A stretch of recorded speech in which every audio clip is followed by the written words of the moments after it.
All right, everybody. Hopefully, you were able to transition from the last video to this video. I'm now finally seeing the chat room, so that is great. And I'll wait for a couple people to log on.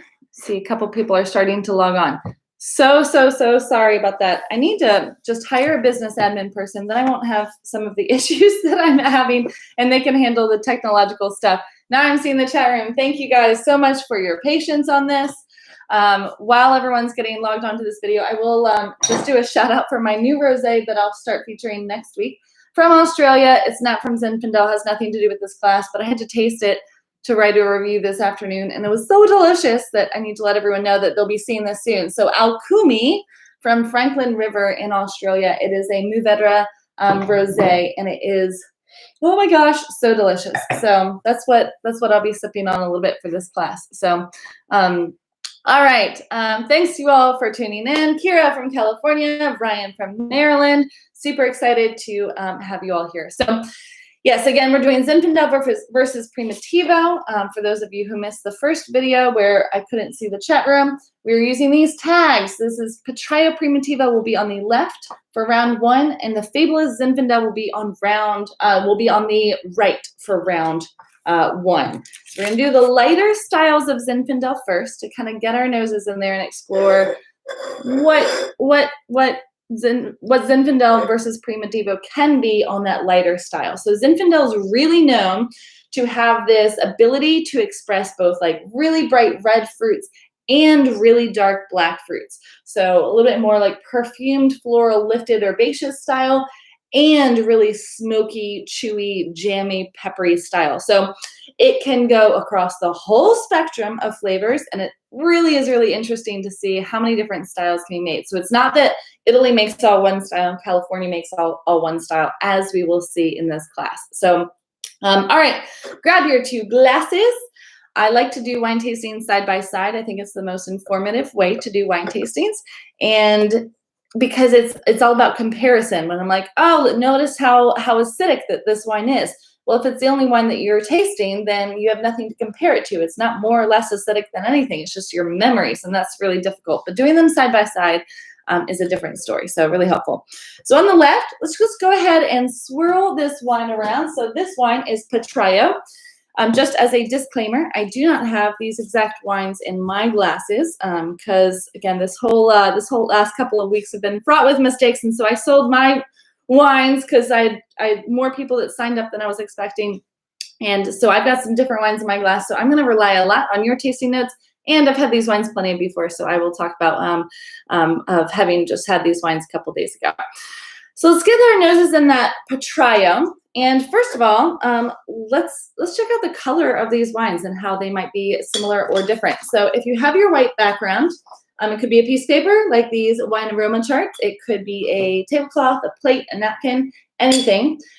Take your 2 glasses and at the same time hold them down sideways with that background, right? That white background below it. That'll kind of give it a neutral palette below it. So you'll actually see the real color, the real pigmentation of these wines. We will notice a huge difference between all 4 of these wines, like really huge difference between all 4 of these wines. So on the left, you should have your Petraio. On the right, you should have your Fabulous.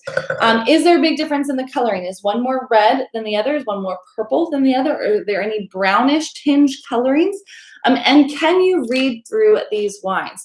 So if you're holding them on its side, some Zinfandel you can easily read through. It's much on that lighter style. And some Zinfandel you cannot. Like you can't see through that stuff with a strobe light. And we should be able to see the whole range of Zinfandel pigments in this class. So that's the sight, what we're really looking for. You're also looking for whether or not the wine is cloudy or hazy. And so if you hold your wine glass kind of right below, right on the bottom part of the stem, give it a good swirl with the light source behind you. You're checking for the clarity of the wine. So how clearly is the light reflected through the wine? Is it really brilliantly clear, like this one is right here? Or is it really cloudy or hazy? That would indicate that the wine is unfiltered, maybe has some sediment in there. Or maybe it's oxidized or something's wrong with it, but hopefully nothing's wrong with anybody's wines. So do that for both of these wines. I really struggle with twirling with my left hand. I can only do it clockwise, and I swirl with my right hand counterclockwise, but I don't do my left hand good no matter what. So swirl them both and just really, really take a notice on these wines. Now, my wines have some sediment in them. Remember, I've got some different wines in my glasses, but quite different in color they should be, those the Petraio versus the Fabulist. You also want to take a look at the legs. So the legs are going to tell us alcohol percentage, and Zinfandel can get way up there in terms of alcohol percentage on these wines. And how the legs tell us alcohol percentage is by how quickly they fall down the inside of the glass, how defined they are, how thick they are. And so after you swirl the wine, let it settle. Let the wine settle and the legs form, those teardrops or drips of wine. And the thicker they are, the slower they are to form and fall down the inside of the glass will indicate higher alcohol content. Zinfandel is known for being like 15 to 16% in some cases of California Zinfandel. We don't have this in this first round, but we might get there in the second round, and can be really intense. And that's usually because Zinfandel itself, the vine is a low yield grapevine, which means it's not producing a ton of clusters on each vine. Zinfandel also was able to be one of the oldest vines that we have in California for a multitude of reasons, both historical and scientific and climate and bug related also. And we'll get into that in a little bit, but for a lot of those reasons, Zinfandel can be very, very, very concentrated. And it's up to the winemaker too, how intense that they want to make the style of Zinfandel that they're making, or Primitivo that they're making. So we should see a range of lighter styles at the very beginning to those really rich, intense, full-bodied styles. So that's sight. Get our noses in here, and this is where I'm going to ask you to jump into the chat room. Get your noses in there, so give it some good swirls. Nose all the way in your glasses. If you are curious when to use this, this is when you use this. So the wine aroma chart is really helpful. I haven't broken this out in a while because most of our classes have been like history related or science related, but for these like tasting analytical classes, it's fun to have that. So when you're smelling the wine, you're like, I can like, there's something there, but I can't really put my name on it.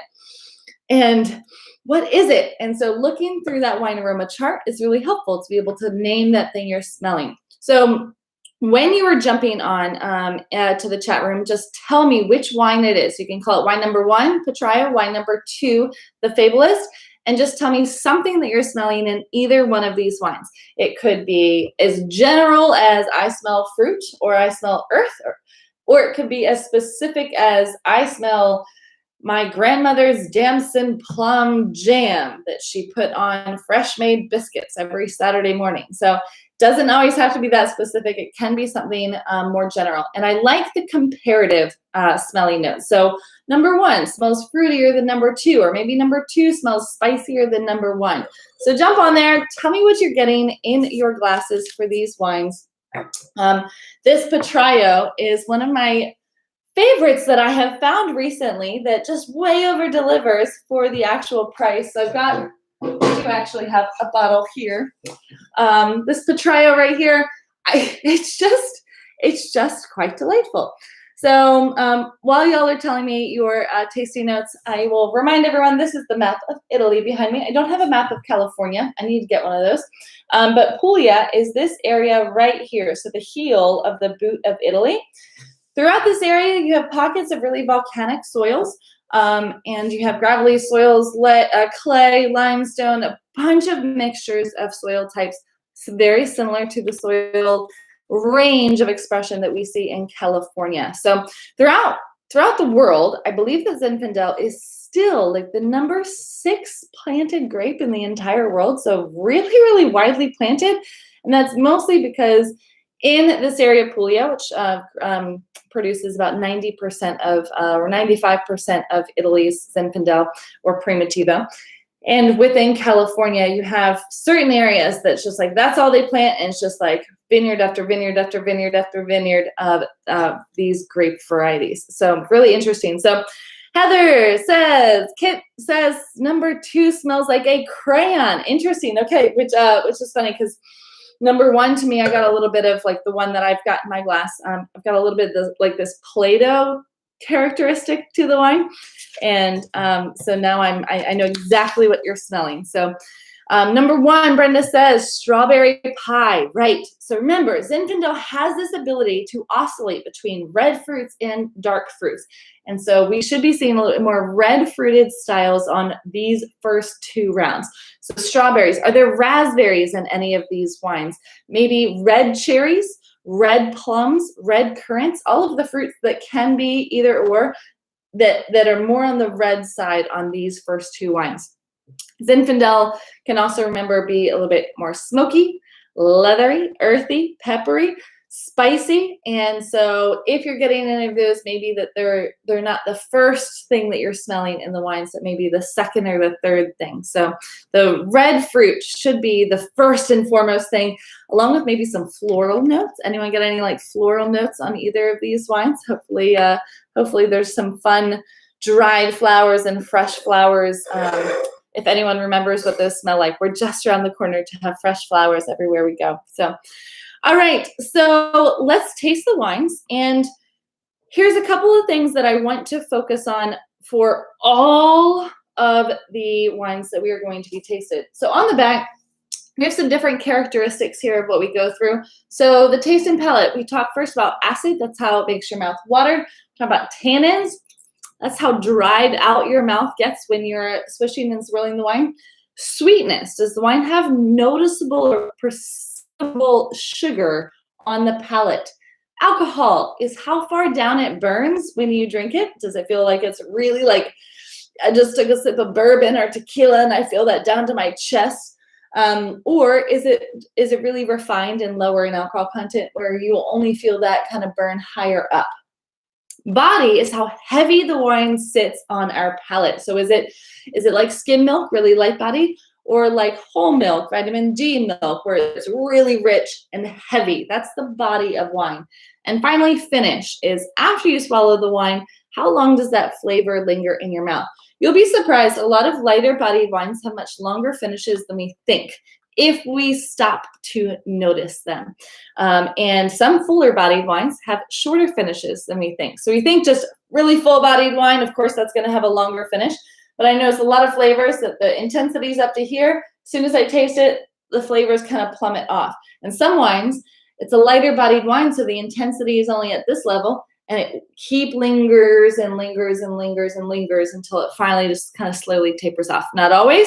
So just don't ever equate body and finish at the same thing. So, all right, Tyler says the Petraea with red fruit and antique store. So we got some like dustiness, some mothball, maybe a little bit of like the cedar chest that you would, of the armoire. I love that. I can actually visualize and very, very easily smell antique stores specifically. So Lori says definitely more fruit aromas in number 1 and more earth and pepper on number 2.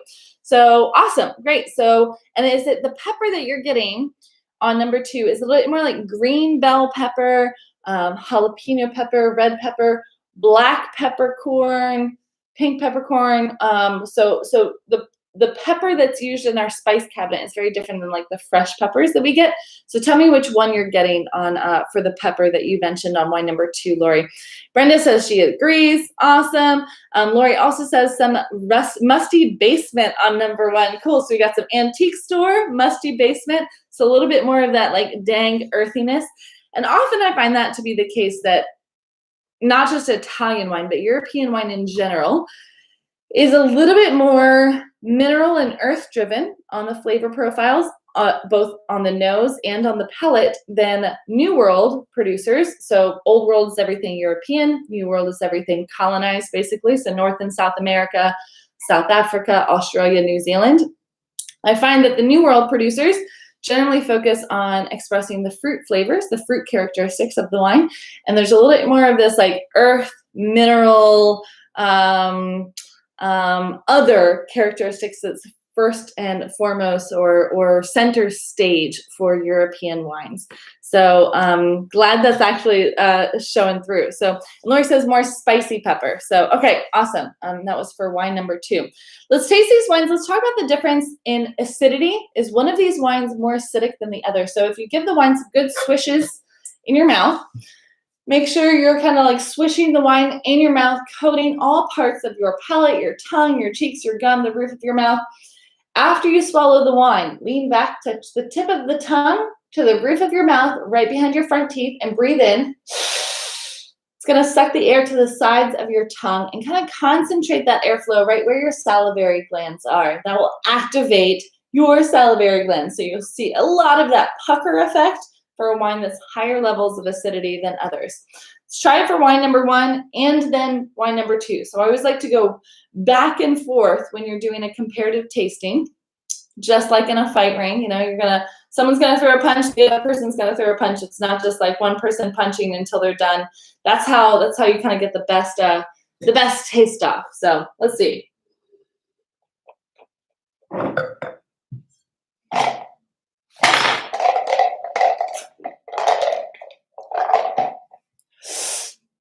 All right, that's wine number 1.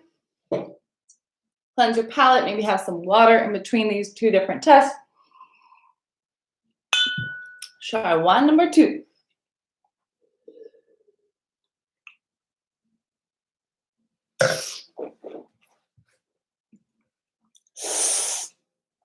All right, tell me what you think. Which one has more acid? Wine number 1, the Petraio, Primitivo, or wine number 2, Fabulous? Who wins the acid point of the class?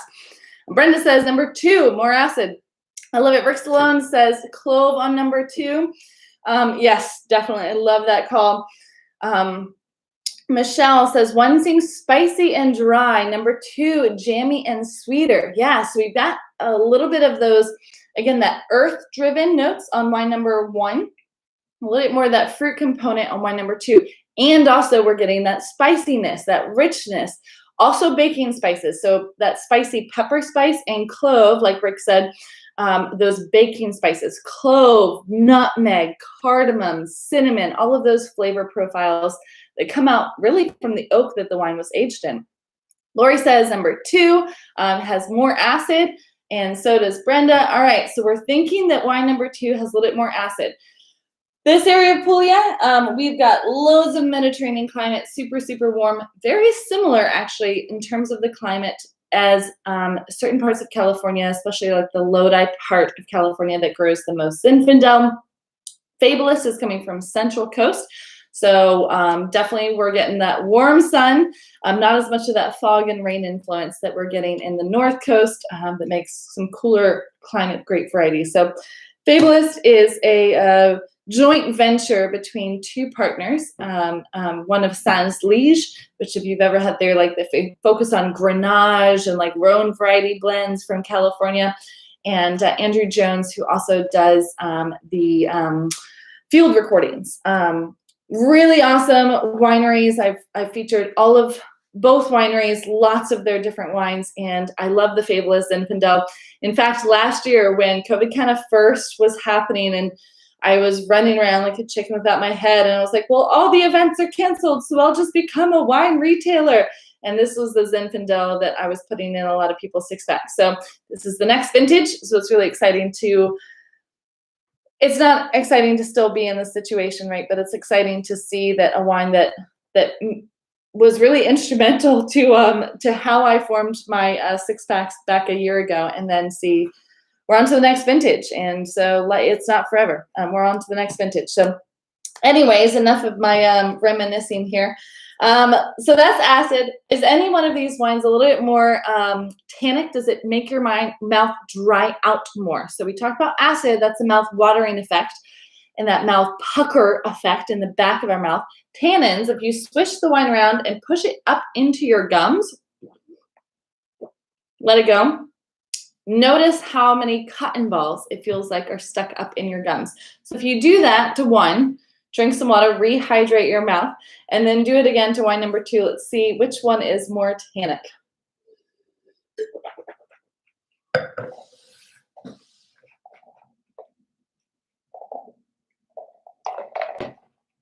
Okay? Feeling the wine right up in my gums. Do it for wine number 2. I always like to rehydrate my mouth, especially for this test, because it's about sensing how dry your mouth out is. And if you try one after the other, then the second wine is just going to compound on the effects of the tannins of the first wine. Definitely doesn't work if you have ice cold water to push the water up in there. But all right, do that for wine number 1 and 2. Tell me which of these wines is more tannic. And this is always when everyone starts needing to pour themselves some more wine. So hopefully you have enough in the bottles to give yourself some more taste of these wines to really get into it.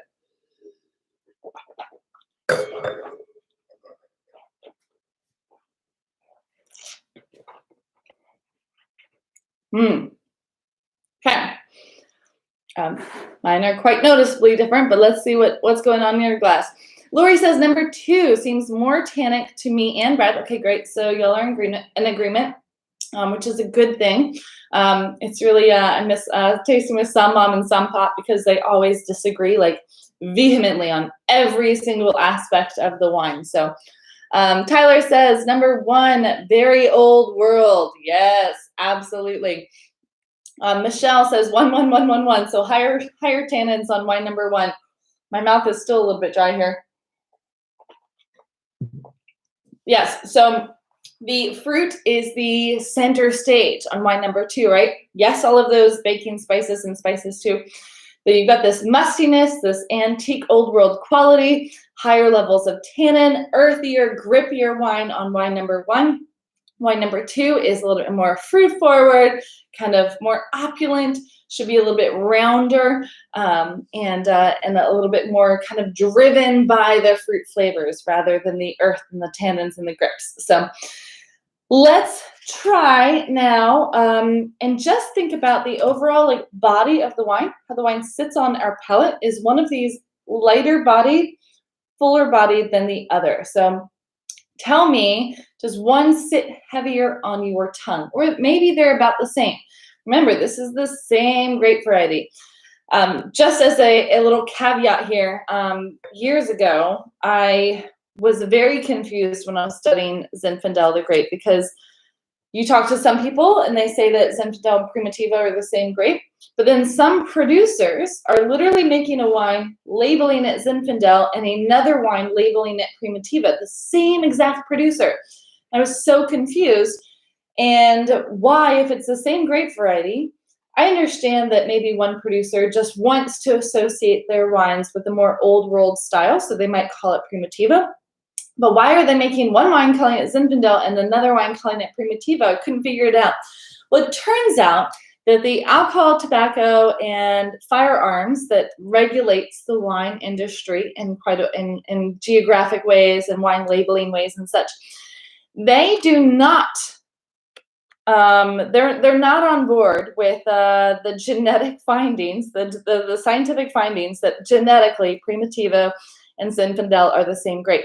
So if you had been making your wine from vines that have been in California a really long time, they don't really know how long those vines have been there. And if your vineyards are full of either those original vines or clippings from those vines that have now been grown, you can call it Zinfandel. Awesome. But if you've taken clippings from Primitivo vines from Puglia, Italy, and brought them over to plant in California, then you have to call it Primitivo. You can't call it Zinfandel. So really interesting how there's a lot of politics involved with wine labeling and the history of California wine growing in a whole. And I think the big difference is they want that heritage grape, that Zinfandel grape, to be in its own realm. And if you're making your wine from clippings from vines planted in Puglia, then it's not going to be as California specific as they want it to be. So interesting, but if you've ever wondered the same thing, why some producers call it Primitivo and some Zinfandel, and they're all in California, that is why. So all right, so Tyler says number 1, lighter in body, 2, fuller body. Yes, absolutely, I would agree.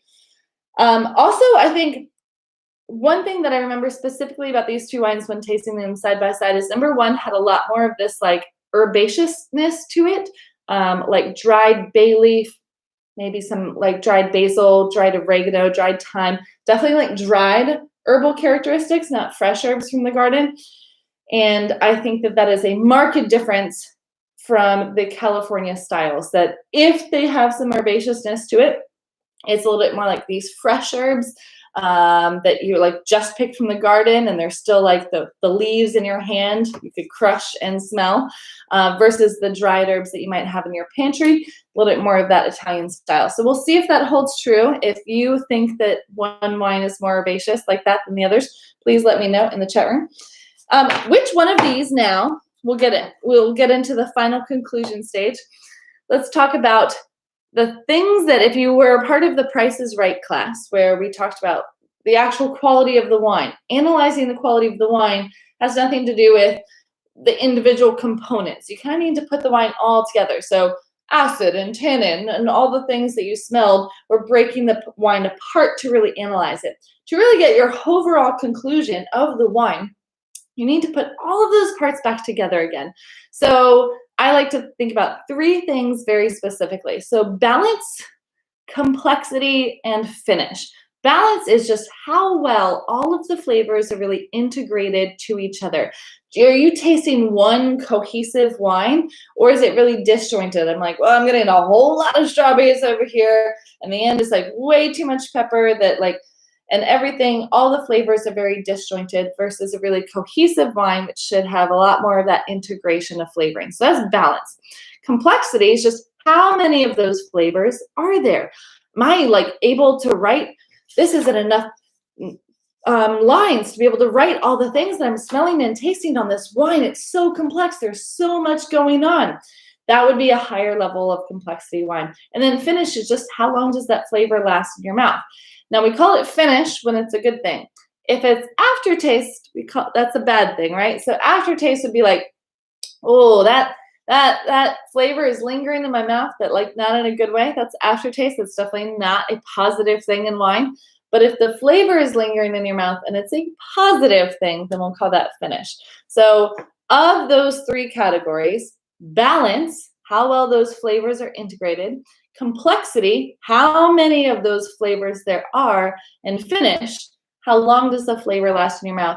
Which do you think wins out this round one for the lightweight championship?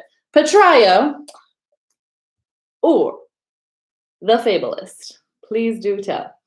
I'll let y'all jump in the chat room and tell me what you're thinking about winning the round one. Now remember, if you are, this is very highly subjective, right? Once breaking down the wine is pretty objective. Like there is objectively one wine that has higher levels of acid than another. There's objectively one wine that has higher levels of tannins than another. But once it comes to like balance, complexity, and finish, your overall conclusion, which one is winning those three categories, that's very much subjective. So it's okay to disagree with your partner about this. It's okay if the whole chat room is saying like wine number one, and you're like wine number two is actually my favorite, or vice versa. Sometimes it's a 50-50 split. Sometimes it's like wildly jilted one way or the other. So own it, like this is your palate. Viniculture is all about empowering your own palate. So do tell me who won this first round here. So Heather says wine number one. Brenda says wine number two.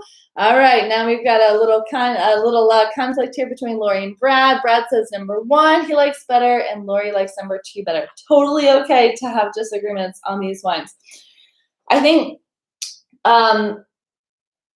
if I were sitting down to a meal, especially like I really just want like a Greek gyro sandwich with this. I want that's exactly what I want. I want lamb gyro with pita bread, the tzatziki sauce and everything.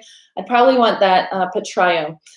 Sitting down and drinking it by itself, that Fabulous was a little bit rounder and a little bit those more fruit-forward characteristics. I would want that. So to me, it's harder to find a clear winner because I like them both for different situations. So Michelle says both yummy. Two has the lead. And y'all, I'm curious now that y'all loved the Fabulous last year, the last vintage. Tell me if you like this new vintage as much as you liked the last vintage. And Lori says, but they're both good. That's exactly what I like to hear. Absolutely. And Rick says, number 1, more balanced and drinkable. 2 is far more complex. Okay, great. So it's interesting that of those 3, balance, complexity, and finish, you could have one wine that wins out on balance, one wine that wins out of complexity. They're both similar on finish, and you ultimately just have to decide, as the referee of this championship match, which one. Now, yes, you don't actually have to decide, right? Because the world is big. The wine world is big. You don't have to drink one wine for the rest of your life. God, I hope not. And you don't have to drink one wine just for the rest of the night. You can drink both of them. And you don't actually have to decide, but it's just fun for the purpose of this class to kind of make that final conclusion. So it seems like we're a little bit half and half, maybe leaning towards 1. Some people are leaning towards number 2. So let's put a pin in this. I'll put if anyone wants to say absolutely 2 is their all-time favorite. I know Michelle was leaning towards that, and y'all got 4 people over in your group. So it's like 4 points towards wine number 2. Let's give it a 50-50 shot, and we'll taste the next round. And if you've got some left in your bottles, leave that so you can come back to the wines and try the first round again. You might be surprised at how much the wines open up in just a little bit of time as we go on to the next round.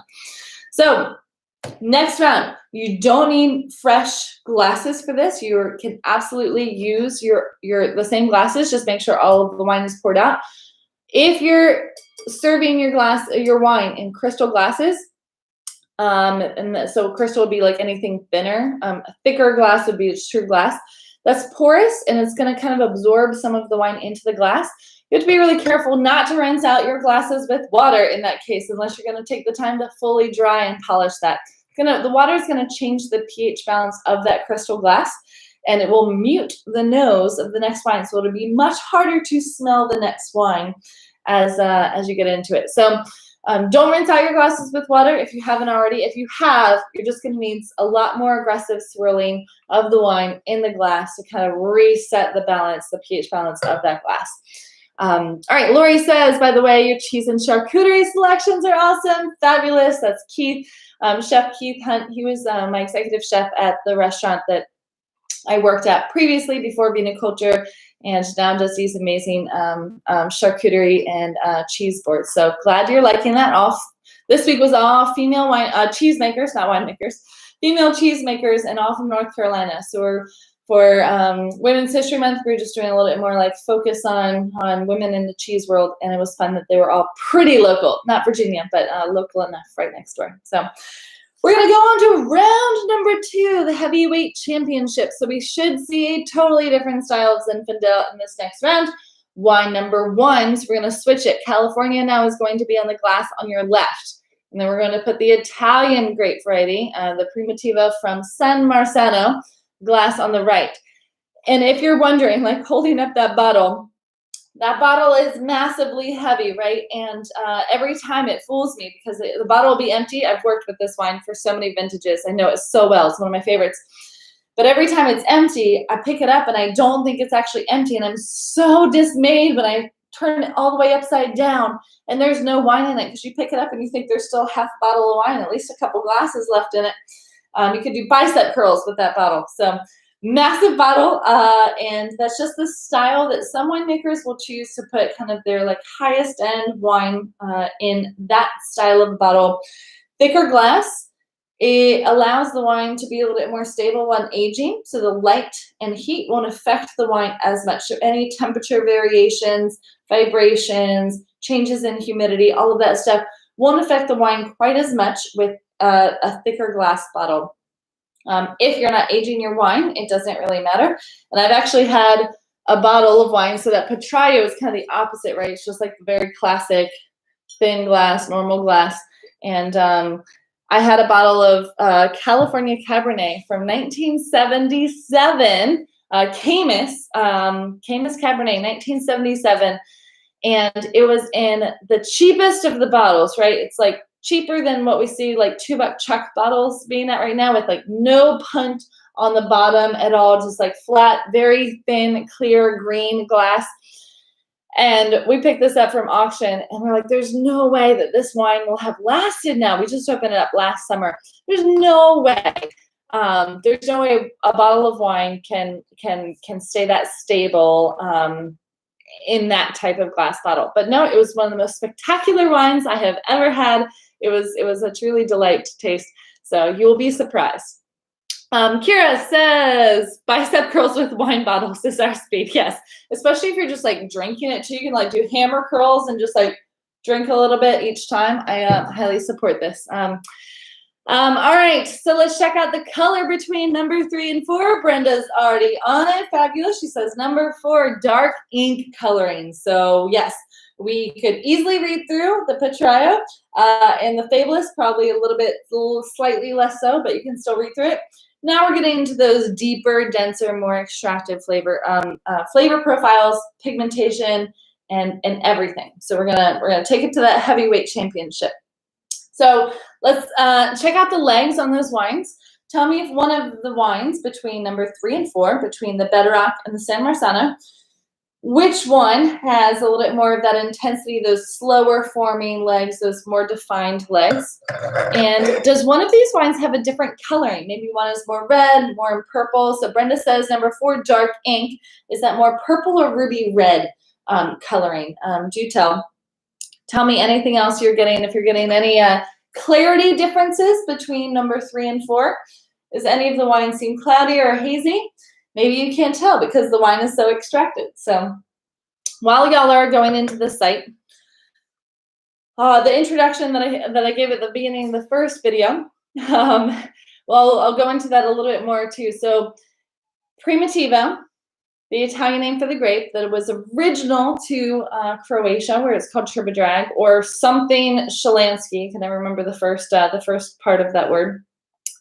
Brings it over in the 1400s, and they're not bringing seeds over. So most people think, oh, the seeds are what spreads the vine, and that's what might happen just naturally, as the birds eat the grapes, and that's going to spread the seeds out. But that's not how vineyards are planted. So it's much harder to get good vines and stable vines to be planted that way.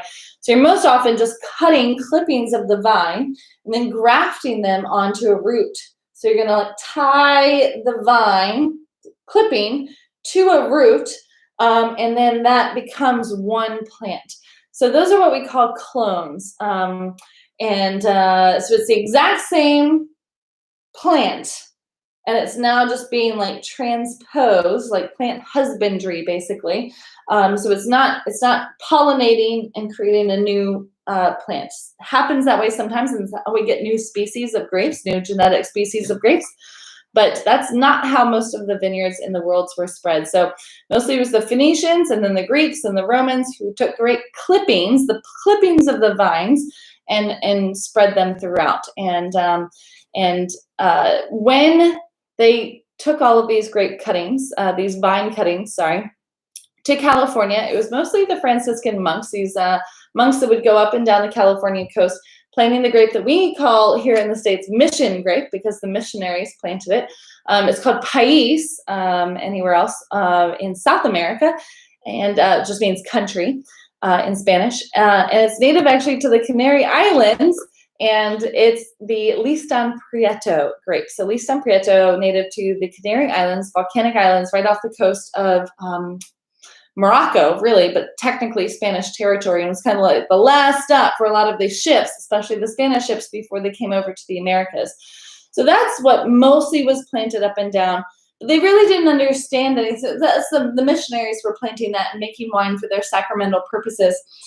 But then when it came to actually like, oh, we want to make wine because people want to drink really good wine, that's the purpose, not just making wine for sacramental purposes, then all of the different immigrants were bringing vine cuttings or clippings from their native countries. So that's how Zinfandel was eventually brought over to the States, is because Italian immigrants were bringing clippings from this area of Puglia.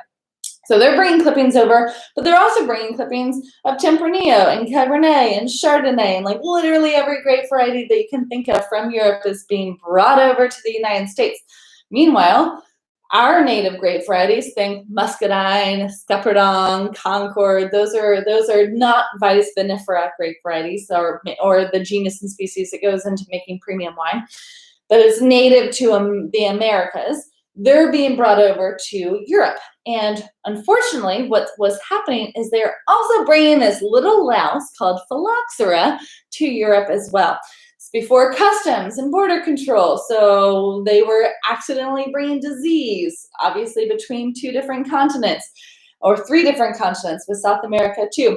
So they bring this little louse that's native to the Americas, the East Coast specifically, called Phylloxera, and they're bringing it to Europe, and they're also bringing it from the East Coast to the West Coast on accident, just as they start spreading grape clippings from everywhere and planting them. This louse feeds on the roots of the grapevine. It doesn't like the rootstock of Scuppernong or Muscadine, the grapes varieties that are native to the East Coast. They're too thick and bitter for the louse to really enjoy. But it really enjoys Vitis vinifera grape roots. So Cabernet loves, Tempranillo loves, Zinfandel loves.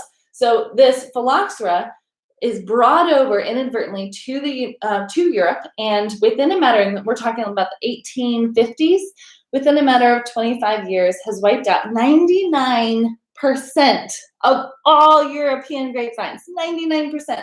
Massive destruction. And every time they're replanting, Phylloxera would wipe it again, wipe out the vineyards again. So what they figured out was to do this grafting technique of taking the vine clippings of the grapevine that they want to grow and graft it on roots of American grape rootstock, think Muscadine and Scuppernong, which were resistant to Phylloxera, and Phylloxera didn't like a lot. So most of the world's grapevine these days is actually the grapevine on top that we know, Cabernet Sauvignon, Pinot Noir, Sangiovese, you name it, is actually grafted on American rootstock. There's a few places in the world that still have their native roots that haven't been grafted at all. And some of those places are in California. And some of those places are in volcanic soils throughout Italy as well. Volcanic soils, for whatever reason, the different pH balance, higher levels of potassium, magnesium, and sodium, we're not really sure, different ways that they retain moisture in the soils. Phylloxera does not like volcanic soils. So many places in the world that are volcanic soiled vineyards don't allow Phylloxera to really affect the vines that much. So in certain places of Italy, certain places of California where the Zinfandel grape grows, we have very, very, very old vines. We'll talk about what that means in just a second as we get into this. But with bedrock being labeled their old vines in, we'll talk about why Zinfandel grapes are some of the oldest grape varieties, why they lasted so long, and what it means when a winemaker will put old vine on the legs. I'm reading the comments now saying legs, wine on the labels, not on the legs. All right.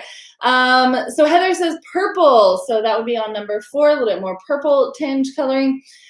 Michelle, seriously using that bottle in our HIIT workout. I like it. Absolutely. 1 is more ruby tinge coloring and 2 dusty inky red. All right. Number 3, Brenda says garnet. All right. And Rick says slow legs on number 3. So we should see definitely the alcohol percentage rise on these next 2 wines for sure.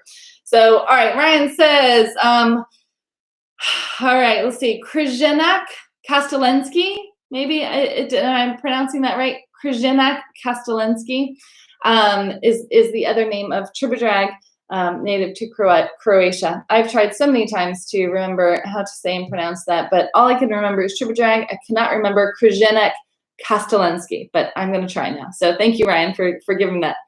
Michelle, those Italians are yummier to me, but I'm a foregone conclusion. Sorry, I'm trying to read here. Those Italians are yummier to me, but I'm a foregone conclusion on Italian wines. And Brenda says, nasty. Okay, all right. Nasty little boogers. All right. Do tell what that is in reference to. Now I'm so curious. All right, so a lot of history then going into just how grapevines are spread throughout the whole world. Let's get into the full tasting of this. I'm sure y'all are already tasting it. Site, we've gone over that. Let's talk about aromatics of these two wines. So get our noses into wine number 3 and 4.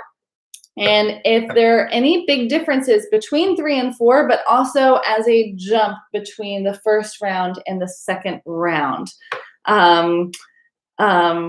Oh yeah, sorry, the phylloxera, those the louse, the phylloxera, nasty little boogers. Yes, you're right. Sorry, I thought we were talking about the wines or the winemakers or something. I was a little confused. So it's the thing about chat rooms. Zoom is great because I get a little bit more of the interaction and commentary.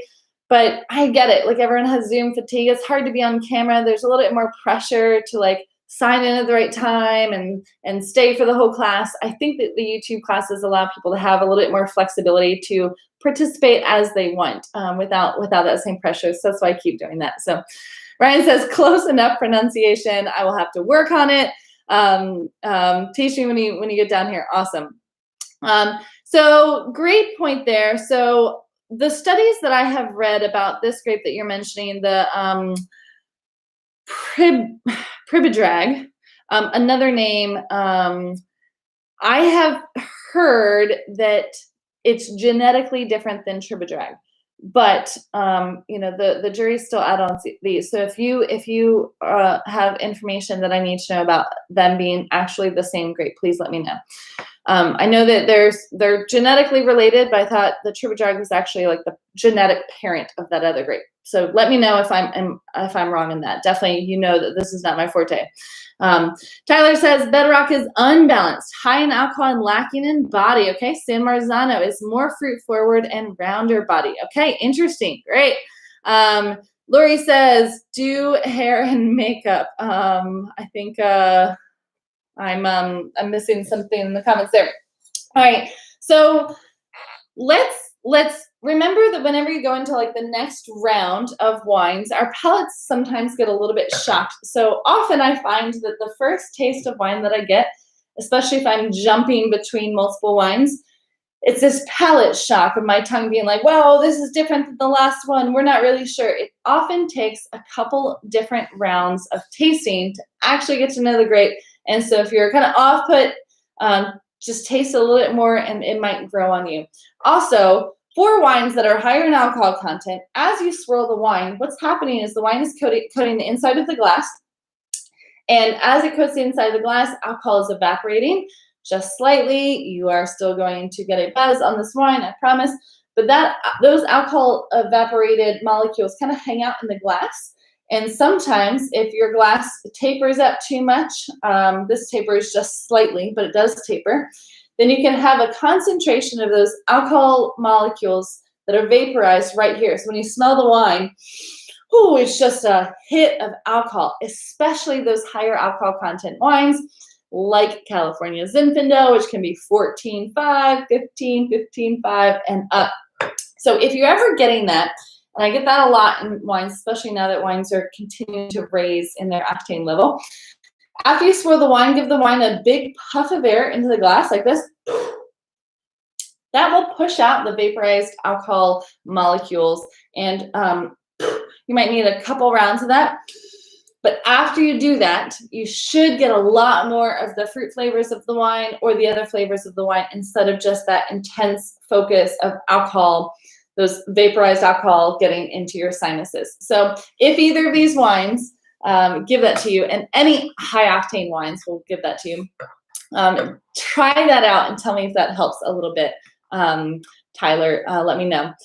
All right, Whitney says, I think, oh, okay, so Laura, yes, for Zoom calls, yeah, you got to get the hair done, the makeup done, but, only from here up. I always do that, and I stand up to get a wine bottle, and I've got, like, my workout shorts on underneath, and so, yes, there is just a little bit of a different pressure in YouTube versus Zoom.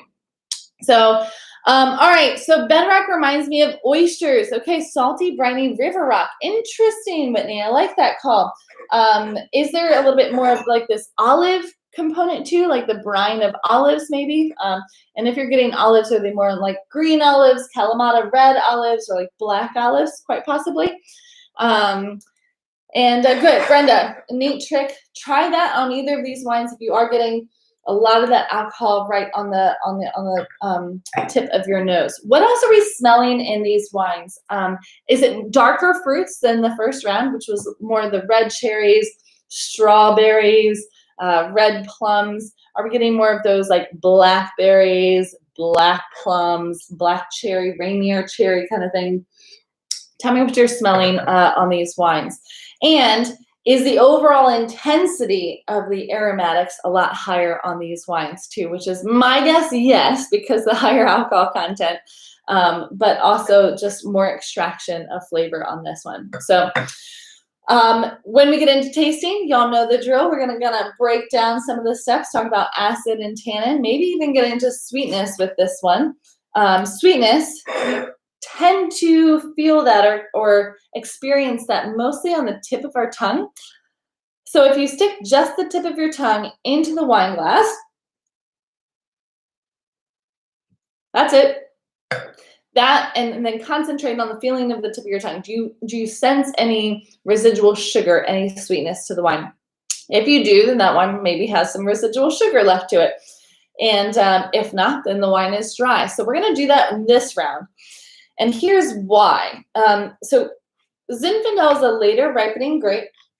I'm sorry, it's an earlier ripening grape, but it's often harvested later. So it's ripe now, and if you pick it now, then you're gonna get styles like the Petraio and the Fabulous, those more red fruited, lifted styles. If you wait longer into the growing season, you're gonna get this like deep, dark, raisinated, jammy intensity of flavor profiles. You're gonna allow for that extended hang time of those grape clusters on the vine. Well, that's also going to ripen the sugar content of the grape variety.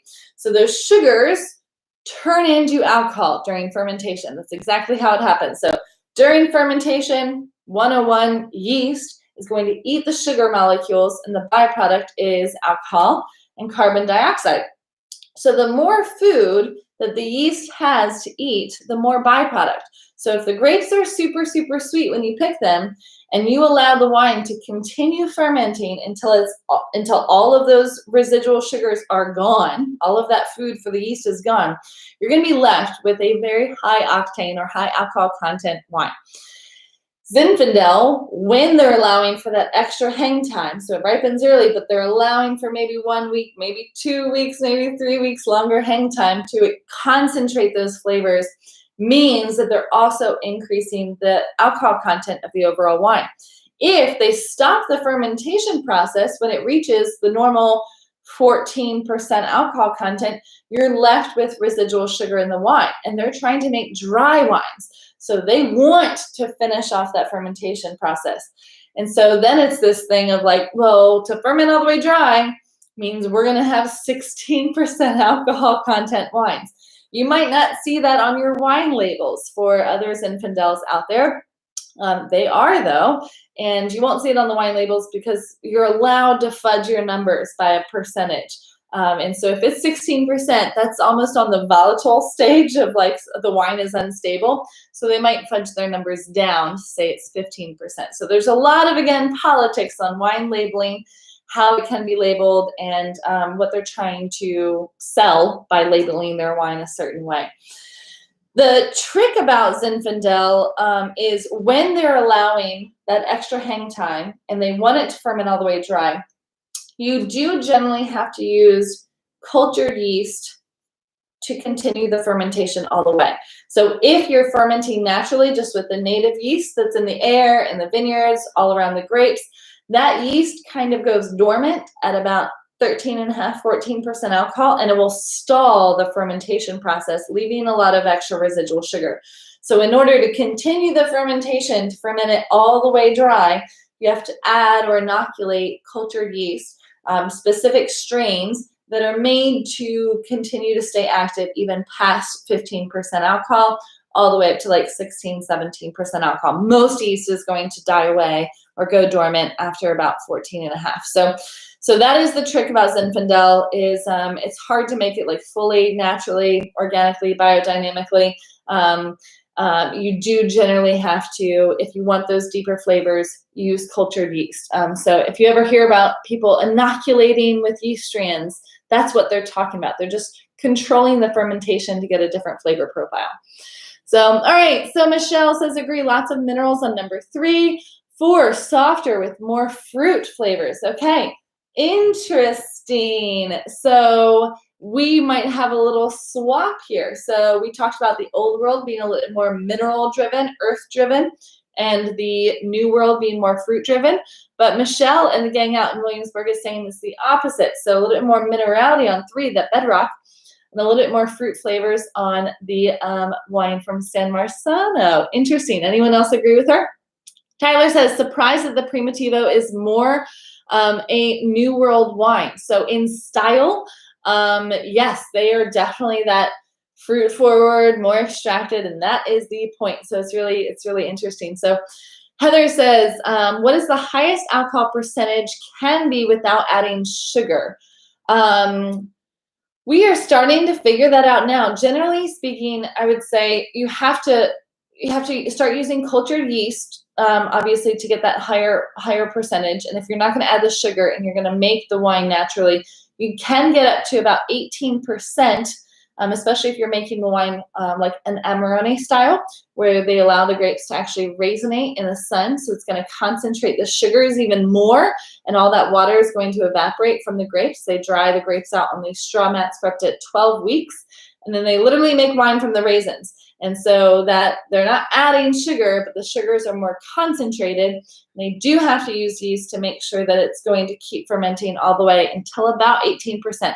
After that, I don't know if there's anything that you can do to get that higher alcohol percentage without like adding distilled spirits or distillate on that. So, all right. Lori says she's agreeing with Tyler. So far it seems like everyone is agreeing that Primitivo is a little bit more of this New World style of this jammier fruit profile. It's really interesting.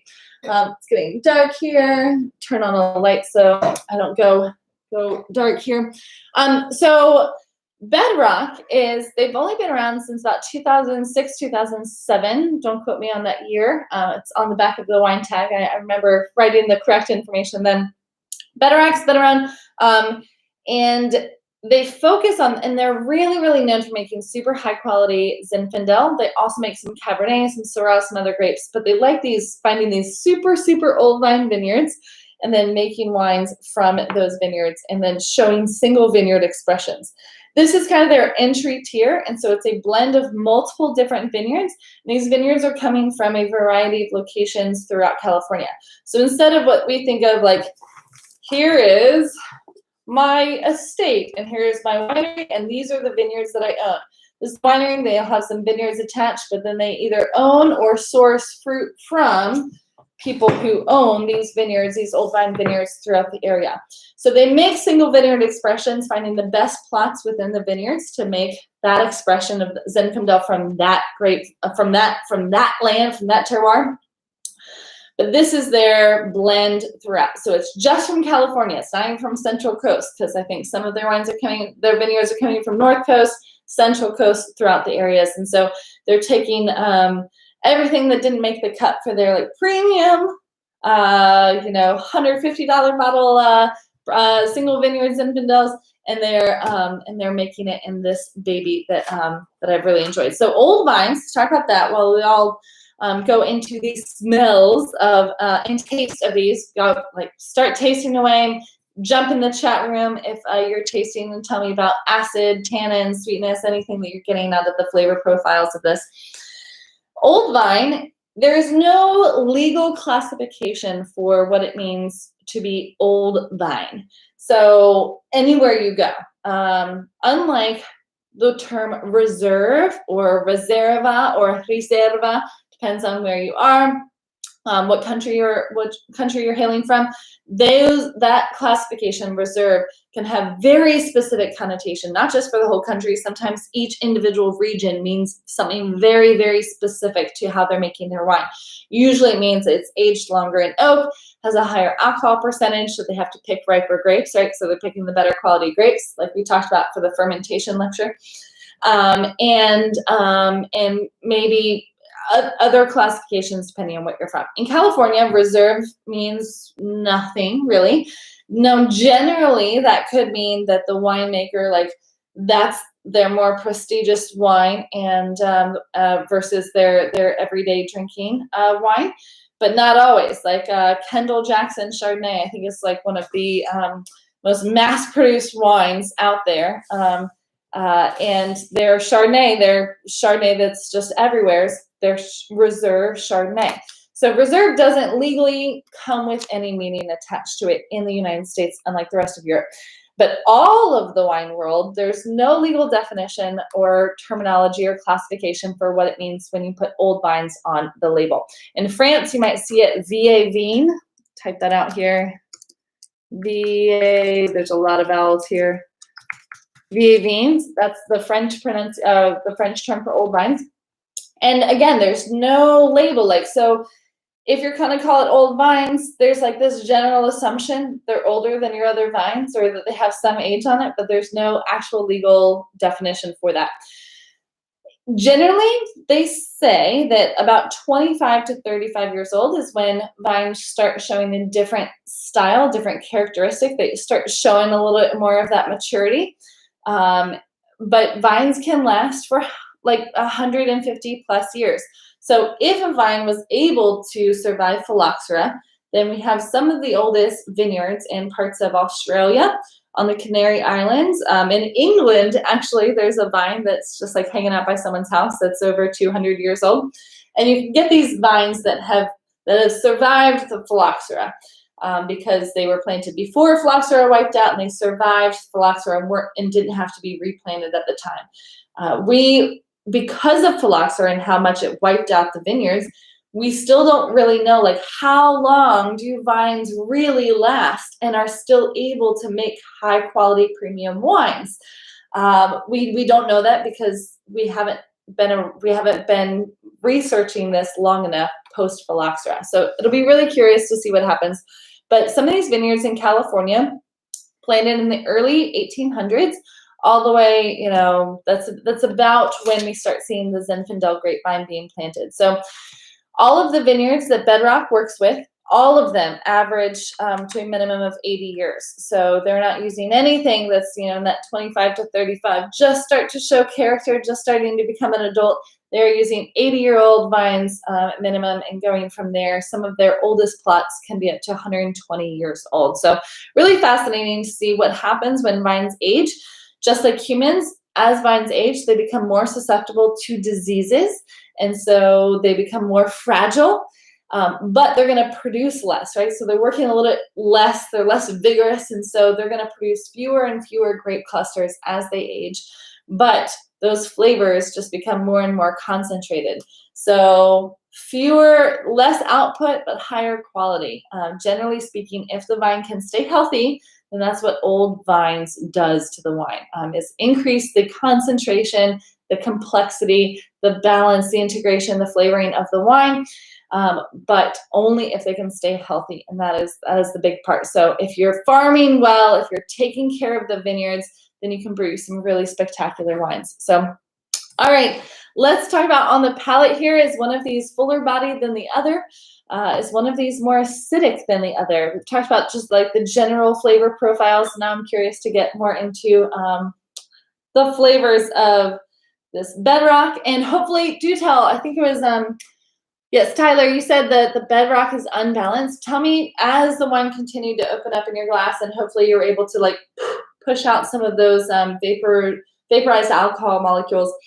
Tell me if that went away. Did anyone else experience hopefully a softening of that wine as it opens up? So Bedrock and then Petraio. So San Marzano, which is right here in Puglia, right on the coast, is actually a co-op of a ton of local producers. So Italy got all of their grapes, throughout the 600 BCE all the way up until now, and it's very much stayed this very regionalistic. Within the villages, they grow specific grape varieties. That's why you have hundreds, if not thousands, of indigenous grape varieties to each village in Italy that weren't really transported elsewhere. They didn't become international grape varieties like the grape varieties of Spain and France did, because they weren't this colonizing power in the Americas mostly. So I love that. Rick says a touch of anise in number 2. Yes. So Italian wines to me always have this herbaceous quality to it, but they can be like dried out herbs like that petraea, or they can be this like intense herbaceousness, and it almost becomes this like Thai basil, eucalyptus, mentholated licorice component to wine as those grapes hang out on the vines a little bit longer. So San Marzano is a collection of all of these growers, meaning they're growing the vines, they're tending the vines, growing the grapes, but they're literally just working with these small vineyards, small plots. They're not making enough wine to be able to market and put a label on their own wine. So San Marzano is a co-op of all of these producers. So rather than like one big wine house being like, viniculture, Chateau Viniculture, I'm going to buy grapes from all of you peasant growers and I'm going to call it my wine. It's a little bit less authoritarian like that, a little bit more communal, like, hey, let's all get together. If we pull all of our resources, we can make a lot of wine, or enough wine to be able to market to the rest of the world and actually have a label that's recognizable. So canteen just means like farm or like farmhouse winery. Cantine, that's why you see that as like the beginning of a lot of Italian wine labels. San Marzano, and it was their Salice Salentino that was the wine that turned me on to Italian wine back many, many moons ago. I thought Italian wines were too bitter for me, too sour, too tart. It was definitely like all about that California fruit. And then I tried this blend of Negro Amaro and Malvasia Nera from them. And I just turned 21, I think. And I was like, oh my gosh, this is so delicious. And so I began like falling in love with Italian wines because of this producer. So it's really amazing to see how they've evolved and how my palate has evolved since that first time. So I love telling that story anytime I get to taste their wines and share their wines with other people. So Tyler says Bedrock is opening up a bit. Awesome. Is this an issue that's in a 2019? Could be. I mean, the wines are big, right? They're massive and they're meant to be able to age really a long time. So it just takes a long time for some of these wines to like really open it up. It's tricky to know exactly how much to open up because a lot of that is just up to preference. So some people like that massive, big quality of the wine. And if you decant the wine too long, you're going to kind of lose that. I like softer styles of wine. So I like opening wines up at lunchtime and then drinking them at dinner time. That's just me. My palate has just changed a lot over the years. So I don't think it's a 2019 thing specifically. I think it's a Zinfandel thing specifically, a California Zinfandel thing specifically, and a wine that's meant to be, that could age for another decade to 20 years easily. So all of those components together make the wine pretty massive. So, all right, let's talk about final conclusions here of this round 2. Which one won out to you? Balance, complexity, and finish. Was there a clear winner between the California Zinfandel or the Italian Primitivo? And then I'm curious about overall, all 4 of these wines, was there a clear winner to you? And let's hear your thoughts. No wrong answers, remember? It's all personal preference. So it's okay if you have a different answer than everybody else. I'm going back to that rosé. It's so delicious still. So watch out for an email about that next week if you're on my email list. All right, Tyler says, San Marzano all the way. Awesome. Rick says, number 3 would drink great with a wild game. Yeah, absolutely. Number 4 was some dark chocolate. Okay, like the very different pairings between the 2.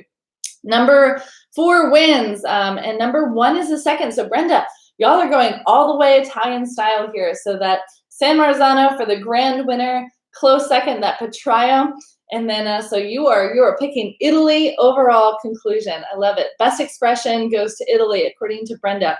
Lori says the Bedrock tastes better with the chocolate, the charcuterie. Okay, So definitely we get into now thinking about wines with foods, not just drinking them by themselves, especially the bigger the wine gets. Lori says number 4 is Good Alone. I like this one better than the 2014 we had with you previously. Awesome. So I think this wine actually did get better too. It also got a little bit more expensive too, which was frustrating because this wine used to be definitely more affordable, like on the everyday price point, and it is creeped up there. Some of that might have to do with tariffs, so maybe that will go down the next couple of months, the next round of shipping. So Michelle says, I like number 4, the best of both Italians for you. All right, awesome. Interesting, because you love that Fabulous so much, but you tend to like more European wines. So Italy wins again for that group. Courtney says number 1, the best. Andrea says number 3, but number 1 also. So we're between California and Italy there. So Rick says Italy for us both too. Love it. Kira says, Rob wanted me to share with you that I've recently got a good job. Awesome. Tonight was a celebration. Fabulous. No better way to do it than to share the class. Thank you so much. I really appreciate you saying that. Congratulations to you. It's really exciting. Anything that we can use to celebrate with gusto. That's what life is short. So celebrate those things. I'm so glad you tuned in, and congratulations to you and your new journey. That's really fabulous. Hopefully soon we'll be celebrating me having a shipping license, so I can ship you wine so you can taste along with us in the future. I hope that happens this year.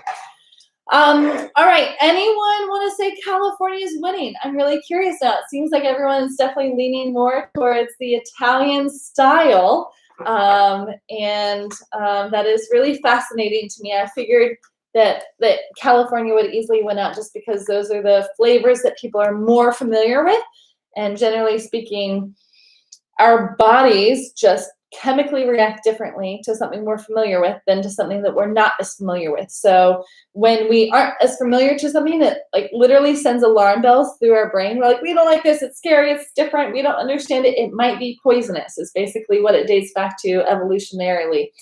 And so when we try something, taste something that's familiar, we're like, our brain's like, we don't need to be alarmed, we know this isn't poisonous, we've had this before. So a brand new style of wine can be intimidating.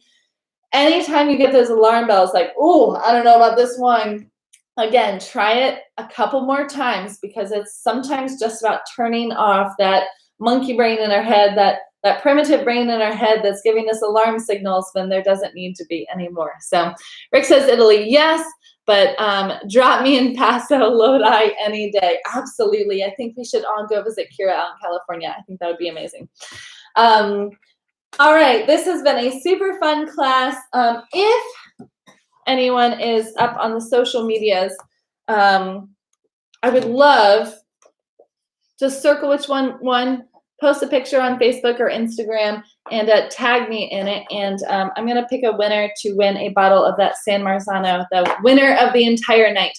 So that San Marzano seems like was everyone's like ultimate championship of best expression of the grape. So someone is going to win a free bottle of that, and I'm going to pick it from anyone who tags Vino Culture in a picture of this note page, and just give a shout out to these virtual classes. This has been a real treat for me to do these virtual classes on a weekly basis. Next week, I'm taking a little bit of a break, not in terms of the class, but in terms of talking about a specific subject and it being a little bit more like lecture style. So I'd rather it be more like happy hour style, so we can get to know everybody. So anyone can tune into this. Ryan, be great to see you. Kira, too. Anyone who's been tuning in like longer distance and hasn't had the wines, this will be way more participatory. So we're going to do it on Zoom so everyone can get their faces on. There's no theme. Just bring a bottle of wine. So it could be a bottle of rosé, and you can introduce yourself like, hi, I'm Kira. I'm a sommelier from Virginia, and then this is my favorite. This is the wine I picked. Doesn't have to be your favorite. The wine I picked, it tastes like this. It's really delicious. It's this grape from this region. And then we can just chat and kind of get to know each other a little bit more. So it's me the same time, 6 to 7:30-ish. It'll be on Zoom. I'll post the link. I'll make sure that there is not like any issues with the meeting passwords and all that stuff like there were last time. It'd just be fun to get to know everybody and just hang out a little bit more. So I'm going to take a break from the teaching side next week, but we're still going to have the class. So I really hope to see all of you in that class. It would be great. And Heather says, sorry, we took your wine. You didn't actually. That was my last pack. And then I still had my 4-pack. And then I realized I messed up an order and I didn't see an order for someone that had ordered a long time ago. So someone else got that. So hopefully everyone got the wine, has some good wine, tasted some great wine. I'm going to enjoy sipping on this rosé for the rest of the night.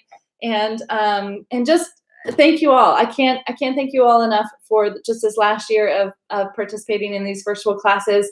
I hope we can do in person again soon. But even if we do that, don't worry if you're out of state. The virtual classes aren't going anywhere. This has been a really fun way for me to connect people all over the place. So they're not going anywhere. They will continue even as things open up. They just might not be as frequent. So look forward to seeing you next week on Saturday. Until then, enjoy the first days of spring. Stay safe, stay sane, stay healthy, and I look forward to seeing y'all again. Cheers, y'all. Happy spring solstice. Bye.